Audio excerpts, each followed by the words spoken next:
The Sneetches.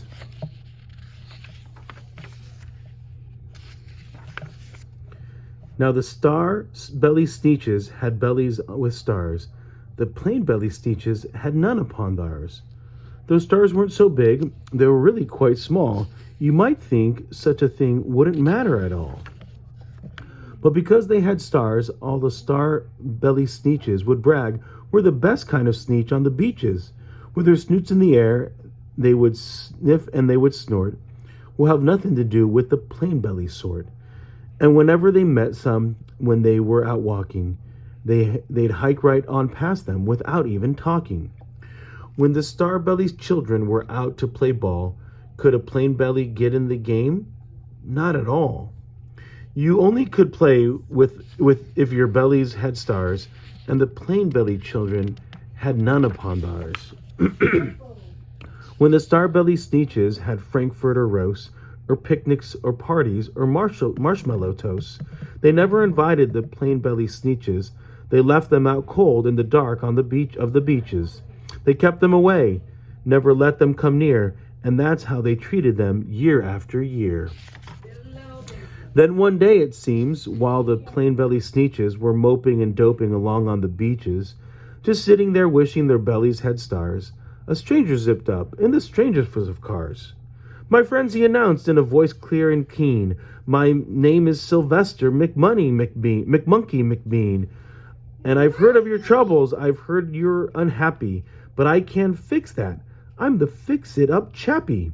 I've come here to help you. I have what you need, and my prices are low, and the work is at great speed, and my work is 100% guaranteed." Then quickly Sylvester McBean put together a very peculiar machine, and he said, "You want stars like a star-belly Sneetch, my friends? You can have them for $3 each. Just pay me your money and hop right aboard." So they clambered inside. Then the big machine roared, and it clonked, and it bonked, and it jerked, and it burked, and it bopped them about. But the thing really worked. When the plain-belly Sneetches popped out, they had stars. They actually did. They had stars upon theirs. Then they yelled at the ones who had stars at the start. "We're exactly like you. You can't tell us apart. We're all just the same now, you snooty old smarties. And now we can go to your frankfurter parties." "Good grief," groaned the ones who had stars at the first. "We're still the best Sneetches, and they are the worst. But now how in the world will we know?" They all frowned, "if which kind is which, and the other way round." Then up came McBean with a very sly wink. He said, "Things are not quite as bad as you think. So you don't know who's who? That is perfectly true. But come with me, friends. Do you know what I'll do? I'll make you again the best Sneetches on the beaches, and all it will cost you is $10 eaches." "Belly stars are no longer in style," said McBean. "What you need is a trip through my star-off machine. This wondrous contraption will take off your stars, so you won't look like Sneetches who have them on theirs." And that handy machine, working precisely, removed all the stars from their tummies quite nicely. Then, with snoots in the air, they paraded about. They opened their beaks, and they came out a shout.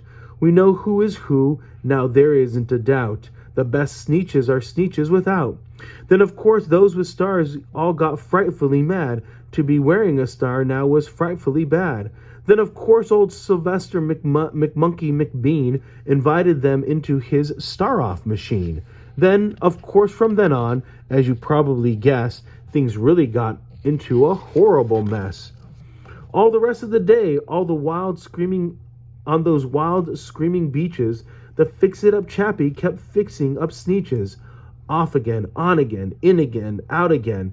Through the machines they raced round and about again, changing their stars every minute or two.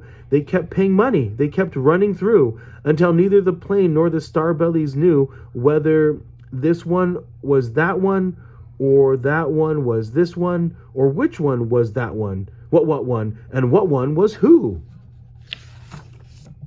Then, when every last cent of their money was spent, the fix-it-up chappie packed up and he went. And he laughed as he drove in his car up the beach. They'll never learn. No, you can't teach a Sneetch. But McBean was quite wrong. I'm quite happy to say that the Sneetches got really quite smart on that day. The day they decided that Sneetches are Sneetches, and no kind of Sneetch is best on the beaches. That day all the Sneetches forgot upon stars, and whether they had one or not upon theirs.